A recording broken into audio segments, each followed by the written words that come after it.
আজকের আমরা যে দেশকে সুদ ঘুষ মুক্ত রাখতে চাই, সেখানে একজন একটা রাষ্ট্রের প্রধান যিনি দীর্ঘদিনে তাদের কালিমা লেগে এসেছে। আমরা কোন রাষ্ট্রনায়ককে একবার নয়, আমরা এই দেশের ভোটার অধিকার নিয়ে কথা বলতে চাই। ভোটে কখনো আমরা কালিমা দিতে চাই না। আমরা অনলাইন পদ্ধতিতে ভোট দেবো, কোনো অর্থনৈতিক লস হবে না। এই দেশ আমার, এই দেশের ঋণের বোঝা আমাদের পরিশোধ করতে হবে। আমরা কোনো ব্যক্তিকে আর খাটো করে দেখবো না। বঙ্গবন্ধু সহ জিয়াউর রহমান, এরশাদ, কাউকে খাটো করে দেখবো না। আমরা সবাইকে শ্রদ্ধা জানিয়ে আজকের মতো এখান থেকে শপথ করি, আমরা মহান আল্লাহ পাক রব্বুল আলামিনের অশেষ আমাদের হযরত মুহাম্মদ সাল্লাল্লাহু আলাইহি ওয়াসাল্লামের আদর্শের দল হযরত মুহাম্মদ সাল্লাল্লাহু আলাইহি ওয়াসাল্লাম, যিনি একমাত্র নবী ও রাসূল, যার মাধ্যমে আমরা লা ইলাহা ইল্লাল্লাহু মুহাম্মাদুর রাসূলুল্লাহ এবং আল্লাহ সর্বশক্তিমান। এই বাণীটা আমার বলার অধিকার আছে, কিন্তু আমি কোনো ব্যক্তি বা রাষ্ট্রকে নিয়ে কথা বলতে চাই না। এই মানুষটা আসলে একটু মানসিক রোগী, ভারসাম্যহীন। সে ঢাকা বিশ্ববিদ্যালয় ক্যাম্পাসে অগোছালো ভাবে ঘোরাফেরা করেন, তাকে পিটায় মেরে ফেলেছে। প্রশ্ন হচ্ছে যে একটা মোবাইল চুরি যদি সে করেও থাকে, মোবাইল চুরির শাস্তি কি পিটিয়ে মারা হতে পারে কিনা? আসসালামু আলাইকুম ওয়া রাহমাতুল্লাহি ওয়া বারাকাতুহু।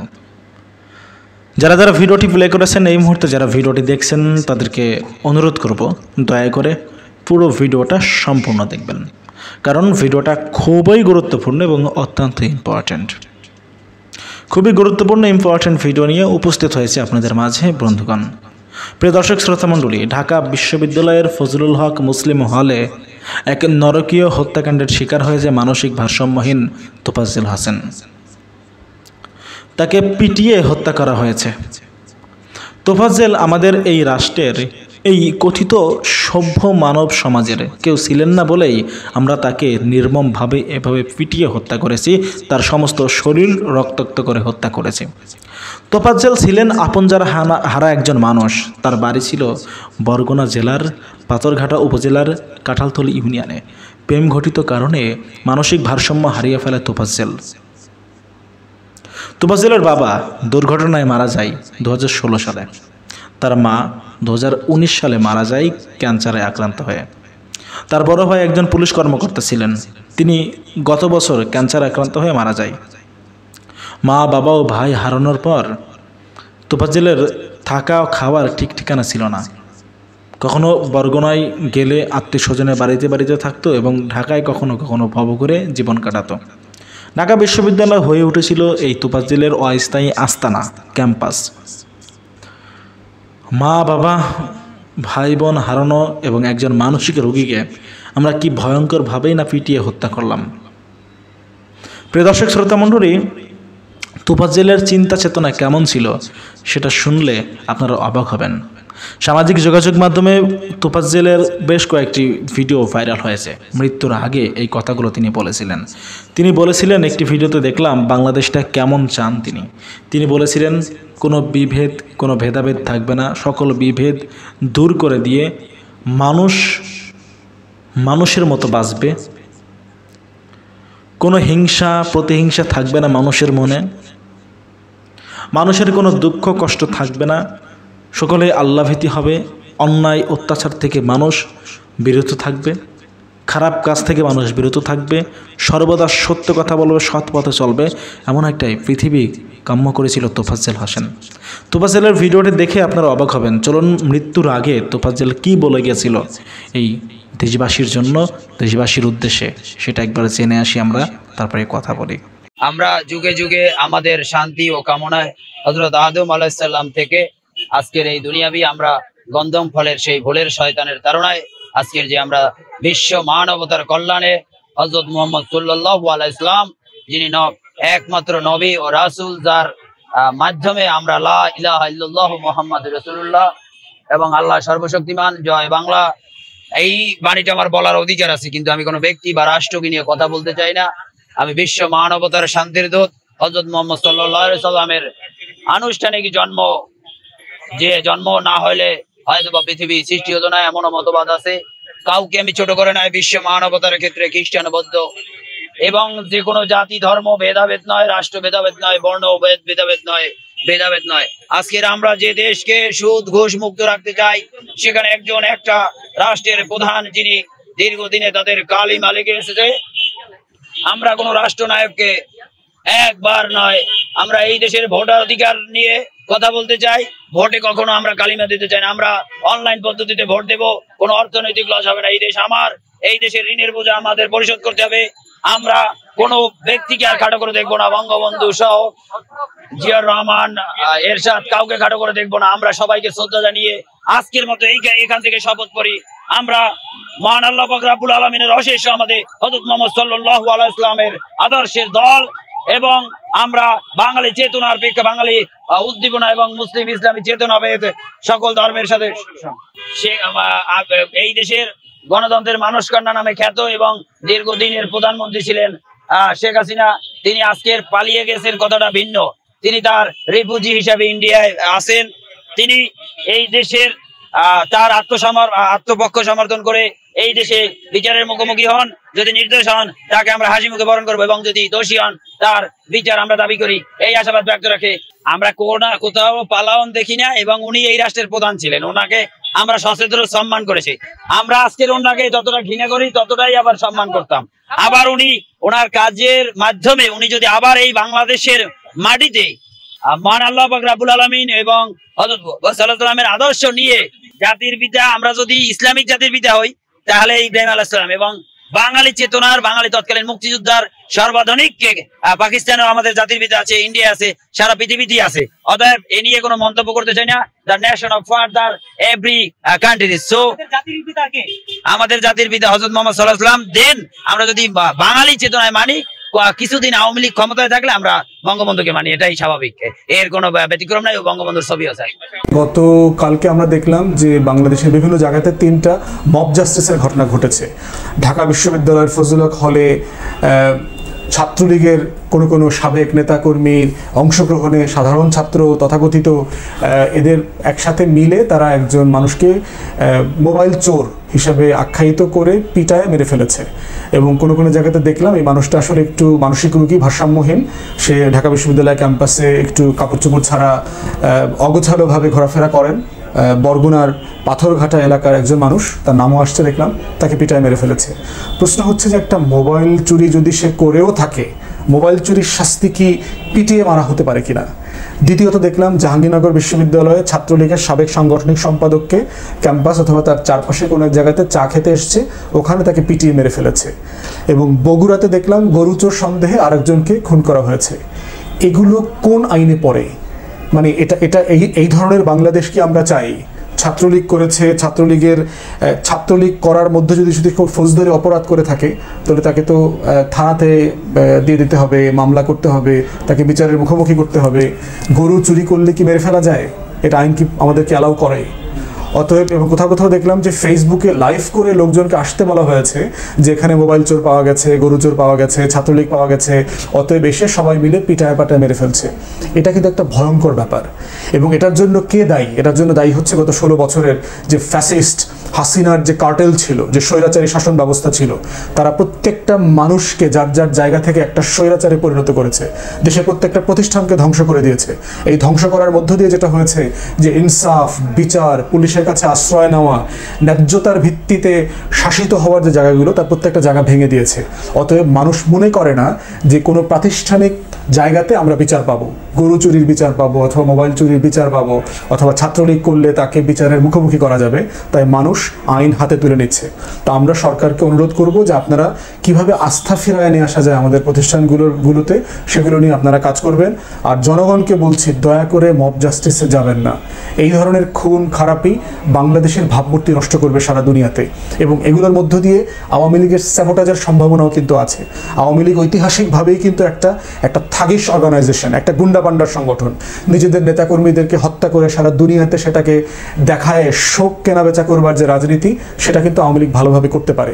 অতএব এই ধরনের জায়গাগুলোতে কোনো ফাঁদে পা দেওয়া যাবে না, আইন হাতে তুলে নেবেন না, যে কোনো মূল্যে বিচারের মুখোমুখি করা দরকার। এটা হচ্ছে আমাদের বাস্তবতা।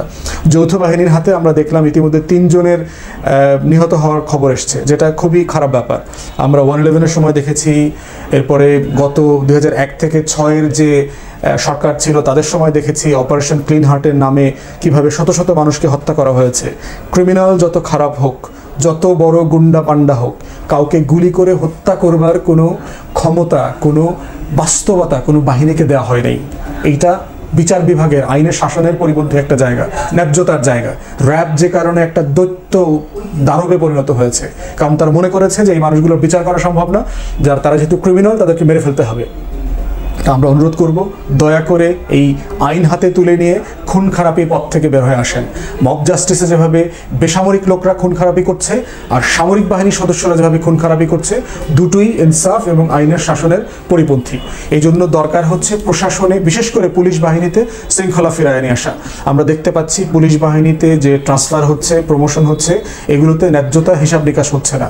আওয়ামী লীগ বিরোধী অনেকগুলো ফ্রিঞ্জ গ্রুপ তৈরি হয়েছে যারা আওয়ামী লীগের সময় দায়িত্ব পালন করেছে বিভিন্ন সময়, কিন্তু অসৎ ছিল অথবা গুম খুনের সাথে জড়িত ছিল অথবা ক্রসফায়ারে জড়িত ছিল, এমন ঘটনা ঘটে নাই, কিন্তু তাদের বিরুদ্ধে এমন ঘটনার অপপ্রচার করা হচ্ছে। অতএব আওয়ামী লীগের সময় সরকারি চাকুরি করেছে কিন্তু আবার অন্যায় করেছে, বাড়াবাড়ি করেছে, এই কাজগুলোকে কিন্তু আলাদা করতে হবে। যেমন আমরাও বিভিন্ন সময় বেশ কয়েকবার এই খবর পেয়েছি, আমাদেরকে তথ্য দেওয়া হয়েছে, কাগজে লিখে দেওয়া হয়েছে। খুলনা রেঞ্জের যিনি এখন ডিআইজি আছেন রেজাউল হক, যিনি একসময় ফেনীতে এসপি ছিলেন, ওনার ব্যাপারে এরকম লেখালেখি আমরা দেখেছি যে ওনার সময় নাকি 10-15 জনকে ফেনীতে ক্রসফায়ারে দেওয়া হয়েছে, উনি নাকি এই অন্যায় করেছেন সেই অন্যায় করেছেন। কিন্তু আমরা পরবর্তীতে খবর নিয়ে দেখলাম যে আসলে ওনার সময় ক্রসফায়ার হয় নাই, ওনার আগের পরের এসপির সময় আন্দোলনে প্রচুর ক্রসফায়ার হয়েছে ফেনীতে।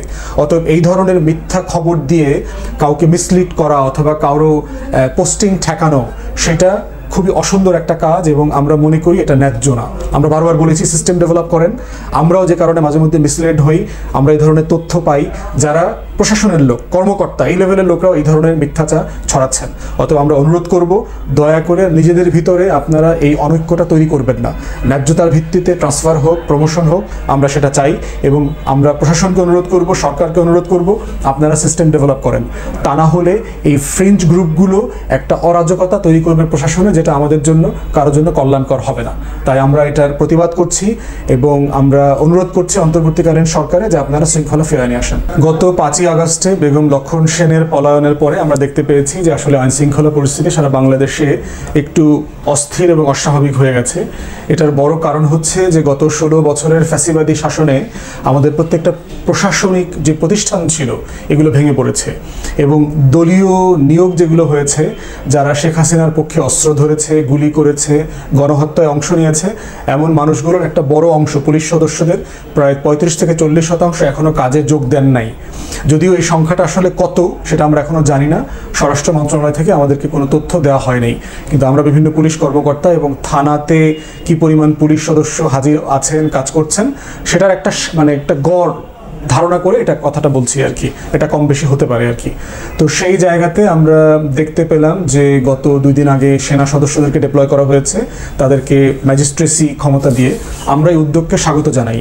এটা আসলে গত মাসেই আসলে এটা করা উচিত ছিল, কারণ 5 তারিখের পরে এটার জরুরত অনেক বেশি ছিল এবং তাতে আমাদের শৃঙ্খলা যেটা ব্যাহত হয়েছে, বিশৃঙ্খলা তৈরি হয়েছে, থানাগুলোতে সেবা ব্যাহত হয়েছে, সেগুলো আরও বেশি তাড়াতাড়ি করে ফিরায় নিয়ে আসা সম্ভব ছিল।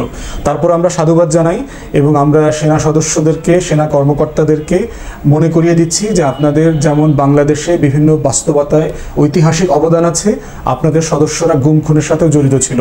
গত 16 বছরে আপনারা পুলিশিংয়ের নামে বিজিবির অস্ত্র দিয়ে, তারপরে র্যাবের অস্ত্র দিয়ে বাংলাদেশের হাজার হাজার মানুষকে গুম খুন করেছেন।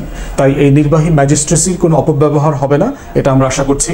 আপনারা দয়া করে ন্যায্যতার সাথে কাজ করবেন, ইনসাফের সাথে কাজ করবেন, কারো প্রতি কোনো জুলুম করবেন না, জনগণের পক্ষে থাকবেন, এটা আমাদের বিনীত অনুরোধ। তা না হলে আপনাদের মধ্যে ব্যাপারে যে ইতিবাচক ধারণা সমাজে আছে, রাষ্ট্রে আছে, সেটা বদলে যাবে এবং জনগণ আপনাদের বিপক্ষে কথা বলা শুরু করবে। অতএব আমরা বিনীতভাবে আপনাদেরকে সেটা মনে করিয়ে দিচ্ছি।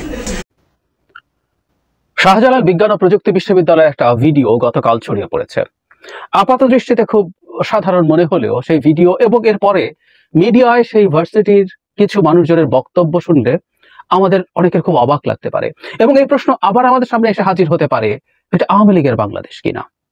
এবং এই ব্যাপারেই বর্তমান সরকার এবং ছাত্ররা যারা এই আন্দোলনের সামনে থেকেছেন, এই আন্দোলনের ক্ষেত্রে গুরুত্বপূর্ণ ভূমিকা রেখেছেন, তারা এখন দেশে যা যা করছেন সেটা ঠিক করছেন কিনা এবং কি করা উচিত তাদের। এবং এটা শুধু এখন না, আরো কিছু ঘটনা সাম্প্রতিক সময়ে ঘটেছে, সেগুলোর একটু কথা বলি।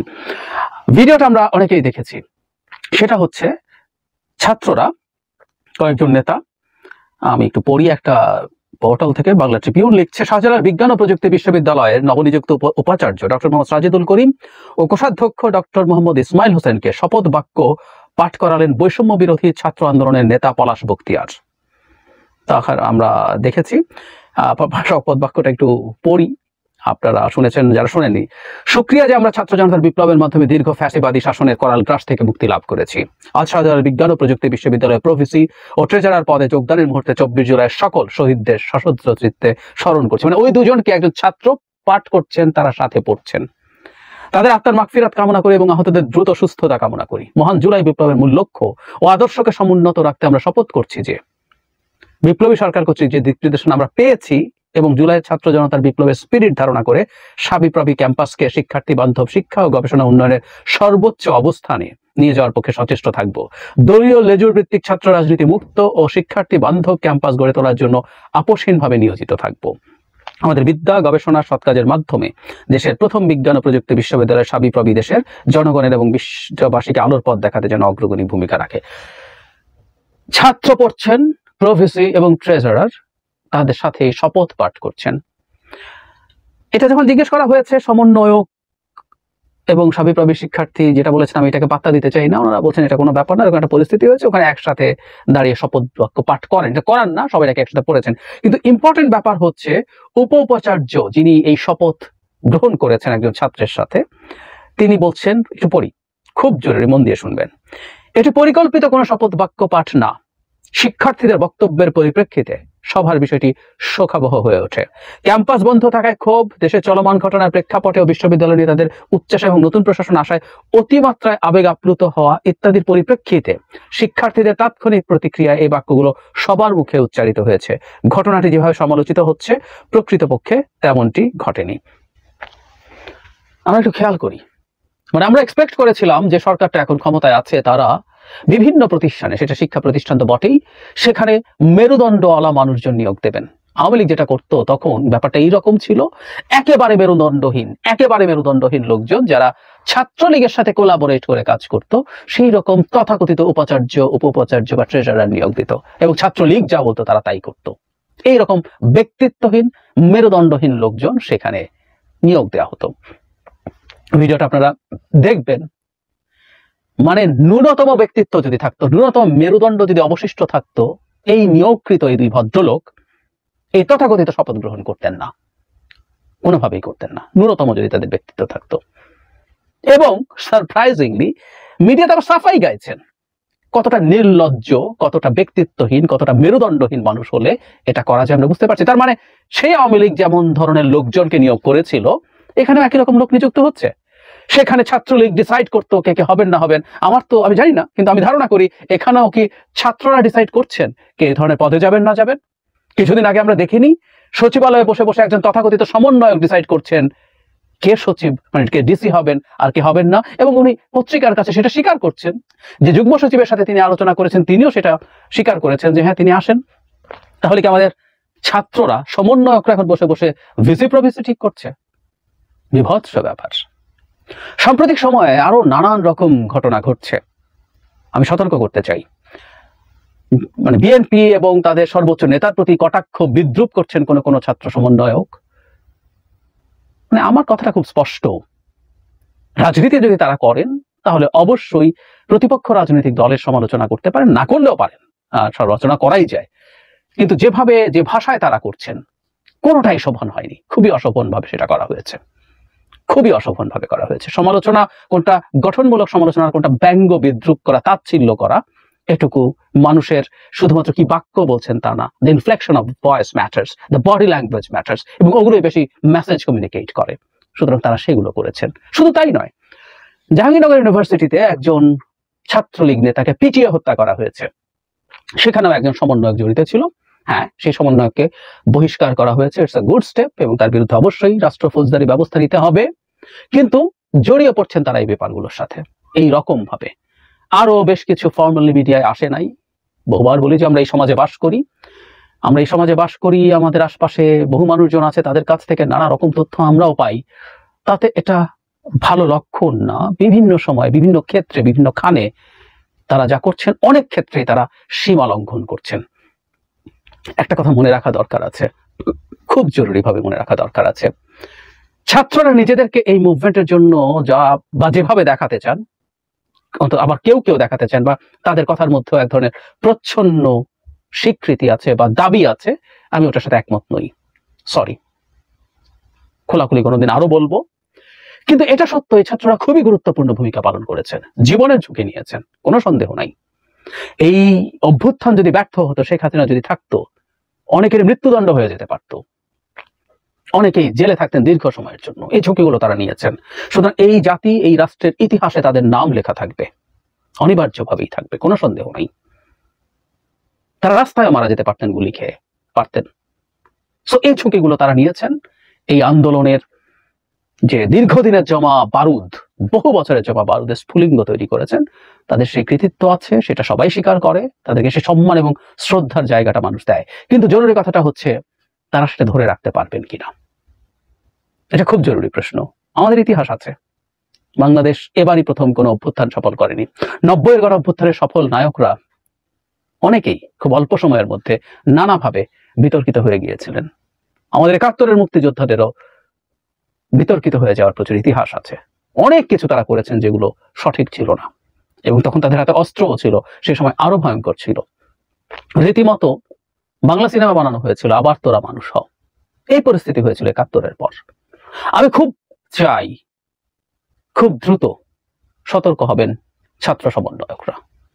তারা যে বয়সে আছেন আমি মানি, তারা এই মুহূর্তে দেশের যে জায়গায় আছেন, যেরকম মনোযোগ পাচ্ছেন, হ্যান্ডেল করা খুব সোজা না, খুব সোজা না। কিন্তু সমন্বয়কদের মধ্যে সমন্বয় থাকতে হবে। সমন্বয়কদের একজন সমন্বয়ক থাকা হয়তো উচিত, সো কল্ড মাস্টার মাইন্ড থাকা উচিত। অন্তত সমন্বয়করা কি করবেন, কি বলবেন, কি চলবে না চলবে সেগুলো। এই যে শাহজালাল ইউনিভার্সিটির যে সমন্বয়ক ছিলেন, তিনি সাফাই গাইতে গেলেন কেন?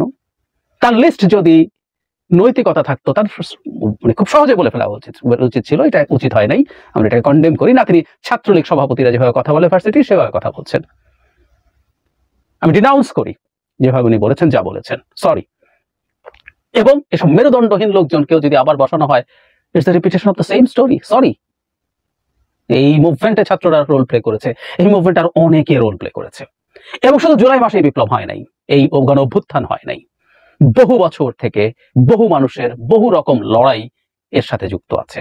সুতরাং সবাই যে বাংলাদেশটা দেখতে চায়, সেই বাংলাদেশটা হতে হবে। অন্তত সেই বাংলাদেশ হচ্ছে, সেই লক্ষণ দেখা যেতে হবে। সেই লক্ষণ যদি দেখা না যায়, সেই বাংলাদেশ যদি না হয়, খুব বেশি সময় লাগবে না, এই ছাত্ররা তাদের সব গৌরব শেষ করে ফেলবেন। খুবই মর্মান্তিক হবে এই ব্যাপারটা। আমি ব্যক্তিগতভাবে খুব দুঃখ পাবো, কারণ আমি আমার চারপাশে তাদের বিরুদ্ধে কথা শুনছি। আমি জানি না তারা শুনছেন কিনা। ক্ষমতার মধ্যে থাকা এই সমন্বয়করা, ছাত্ররা ক্ষমতার আশপাশে আছেন, তাদের দুজন উপদেষ্টা হয়েছেন, তাদের একজন প্রধান উপদেষ্টার বিশেষ সহকারী হয়েছেন। তিনি সমন্বয়ক হয়তো ছিলেন না, কিন্তু তিনি খুব অ্যাক্টিভলি ছিলেন এই মুভমেন্টে, সেটা অনেকেই বলছেন, আই রিয়েলি ডোন্ট নো। কিন্তু ক্ষমতার সাথে থাকলে যদি অন্ধত্ব তৈরি হয়, ঠিক ছাত্রলীগের যা যা হয়েছিল, সে মনে করতো সব ঠিক করছে, কিন্তু না। আপনি একটু কান পাতুন আশপাশে, আপনাদের সম্পর্কে নানা রকম ফিসফাস আছে চারপাশে।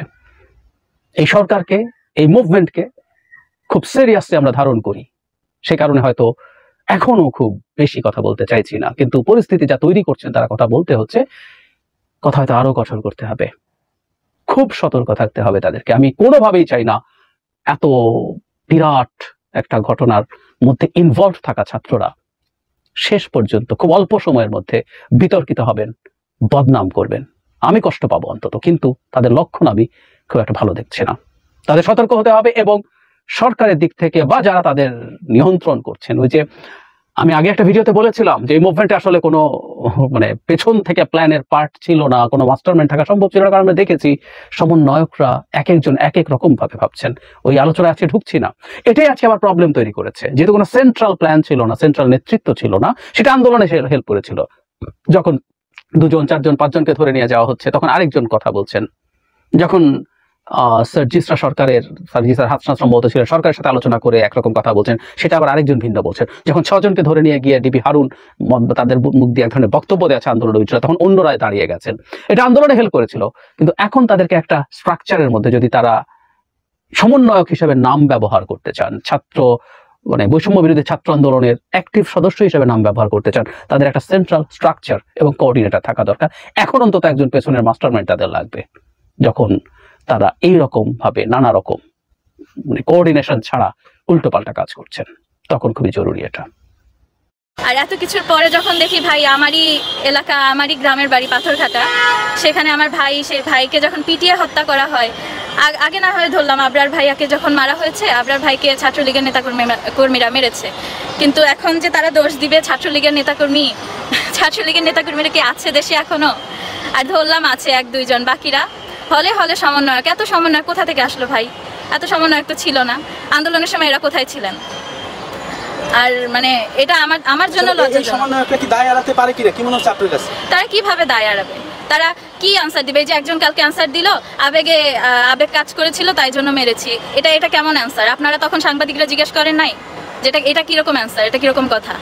একটা ছেলে যে মানসিক ভারসাম্যহীন, তার বাবা মা নেই, তার ভাই নেই, টোটালি এতিম একটা ছেলে, মানে এই মানুষটার উপরে কিভাবে? ঢাকা বিশ্ববিদ্যালয়ের মতো বিশ্ববিদ্যালয়, তাদের হলে বসে এই ঘটনা ঘটে।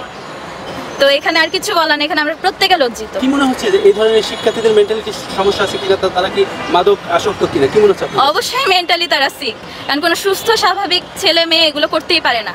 আমি একটা সুস্থ স্বাভাবিক মেয়ে, আমি যে বিশ্ববিদ্যালয়ে পড়ি বা আমাদের প্রাইভেট বিশ্ববিদ্যালয়ে আপনারা এখন পর্যন্ত মনে হয় না শুনেছেন এরকম কোনো ঘটনা। আমি শুনিনি, আপনারাও হয়তো শোনেন নাই। বারবার এই যে জাহাঙ্গীরনগরে এক ভাইয়ের মৃত্যু হলো, ঢাকা বিশ্ববিদ্যালয়ে এক ভাইয়ের মৃত্যু হলো। এখন তো ভাই আমরা নিজেরাই দাবি করি যে আমরা স্বাধীনতা অর্জন করেছি। স্বাধীনতা কোথায় ভাই? আসলে কি আমরা স্বাধীন? আমরা কি রক্ষা করতে পেরেছি না পারতেছি? আমরা কিছুই পারতেছি না, কিছুই ঠিক হচ্ছে না। ওই যে একটু আগে একজন বলে গেলেন যে শুধুমাত্র নামগুলো পরিবর্তন হয়েছে, জায়গাটা ঠিকই আছে, দুর্নীতি ঠিকই আছে, অন্যায় ঠিকই আছে, অন্যায় এখনো থামেনি, আরো বাজেভাবে এই জিনিসগুলো প্রকট আকার ধারণ করছে। তো আমি বরগুনার মেয়ে হিসেবে যেমনটা এখন খাবার খেতে গেলেও মনে পড়ে যে তার একটা কথা যে আলহামদুলিল্লাহ খাবার ভালো। তো এটাই, কিছু বলার নেই ভাই, আমরা খুবই লজ্জিত। আর কিসের আন্দোলন করলাম? কিসের বৈষম্য বিরোধী ছাত্র আন্দোলন? আর তারা কি অস্বীকার করতে পারবে? তাকে যারা মারলো তারা তো সবই স্টুডেন্ট, তারা তো কেউ গার্জিয়ান না, বা তারা তো কোনো মানে এখন যে বলবে যে না এই দলের নেতাকর্মী, ওই দলের নেতাকর্মী, এরা তো কোনো দলেরও নেতাকর্মী না। তাহলে তুমি স্টুডেন্ট হয়ে তুমি একটা মানুষকে মেরে ফেললা, এটা কোনো এটা একটা স্টুডেন্টের ধর্মই হইতে পারে না, এটা স্টুডেন্টের ধর্ম না। তাহলে আমি বলবো সে মানসিকভাবে অসুস্থ, যারা করেছে তারা মানসিকভাবে অসুস্থ, তাদের অ্যাকচুয়াল শিক্ষা নেই। এটা কোনো মানে তার আসলেই যদি শিক্ষা থেকে থাকতো সেই কাজ করতে পারতো না। ঠিক আছে, আমি তার শিক্ষার উপরেও প্রশ্ন তুললাম, আমি তার শিক্ষাগুরুর উপরেও প্রশ্ন তুললাম যে কি শিখিয়েছেন আপনার শিক্ষার্থীকে, কি শিখিয়েছেন? কই ভাই, আমরাও তো প্রাইভেটে পড়াশোনা করেছি, আমাদের টিচাররা তো কখনো আমাদের এইসব শিক্ষা দান করেনি। আমি বললাম ভাই আমরা শুধু মুখেই শুধু বলি যে আগে যে পতাকা ছাড়া আগে আবরার হত্যা হইলো, আর এখন পতাকা কপালে লাগিয়ে এখন হচ্ছে গিয়া হত্যাকাণ্ড হচ্ছে। তো আমরা স্বাধীনতা অর্জন করতে পারিনি, আমাদের অনেক বড় একটা ব্যর্থতা। আমাদের সামনের দিনগুলো কি হবে, বা আমার উপরেও হয়তো বা কয়েকদিন পরে, আমি অনেক কথা খোলসাভাবে বলছি তার জন্য আমার উপরে হামলা হতে পারে, এটা একদম নর্মালি নিচ্ছি যে আমার উপরে হামলা হবে কালকে, এটা আমি একটু আশ্চর্য হব না, এটা নর্মাল, এখন হবে, হতেই পারে। কারণ তারা এখন কিছু জিনিস আছে না ভাই, অতিরিক্ত কোনো কিছু ভালো না। না, এই কথা আমি বলবো না। আমরা স্বৈরাচারের পতন ঘটিয়ে তারপরে কিন্তু আমরা স্বাধীনতা অর্জন করেছি। পুরা আন্দোলনের সময়টা কিভাবে আমাদের কেটেছে, না ভাই ঘুম না খাওয়া, যেরকম মায়ের খেয়েছি মেয়ে হিসেবে বলবো, এখন ছেলে মেয়ে পার্থক্য করবো না। আমি তো তাও বেঁচে আছি, আমার ভাই বোনরা তো বেঁচে নাই, তাই না? আমার বিশ্ববিদ্যালয় AIB থেকে আহত হয়েছে, নিহত হয়েছে, ব্র্যাকের ছেলেমেয়েরা নিহত হয়েছে, স্টেট ভাই বোনরা নিহত হয়েছে। মুগ্ধ ভাইয়ার কথা তো আমরা সবাই জানি, আরও তো এরকম অনেক আছে আমরা নামও জানি না, এমন অনেক আছে তাদের লাশও আমরা এখনো খুঁজে পাইনি, তাদের কথা তো এখন ওইভাবে বলা হয় না। তো কি বলবো ভাই, আমরা মানে এত কিছুর পরে অতিরিক্ত হয়ে গিয়েছিল, আমরা বাধ্য হয়েছে এই কাজটা করতে, আমরা আর সহ্য করতে পারতেছিলাম না। সম্মানিত বন্ধুগণ, দর্শক শ্রোতা মণ্ডলী, দেখতে পারলেন ভবঘুরে মানসিক ভারসাম্যহীন এই তোফাজ্জেলের কথাগুলো কি আপনাদের হৃদয়ে নাড়া দিয়ে তুলছে না? প্রিয় দর্শক শ্রোতা মণ্ডলী, আপনারা জানাবেন আপনাদের মতামত। ঢাকা বিশ্ববিদ্যালয় ক্যাম্পাসে ফজলুল হক হলের ছাত্ররা তারা মোবাইল চোর অপবাদ দিয়ে, চোর সন্দেহে পিটিয়ে মেরেই ফেলল। তোফাজ্জেলের এই বক্তব্যগুলো শুনলে ভাই অঝরে চোখ দিয়ে পানি চলে আসছে। এরকম একজন মানসিক ভারসাম্যহীন মানুষকে যারা হত্যা করেছে, পিটিয়ে যারা মেরেছে, তাদের কঠোর শাস্তির দাবি জানাচ্ছি এবং কঠিন থেকে কঠিন শাস্তি প্রদান করা হোক তাদেরকে। আজকে আমরা এরকম একটা মানুষকে হারালাম যা আসলে ভাষায় বলে প্রকাশ করার মতো নয়। কি বলবো বলেন আপনারা?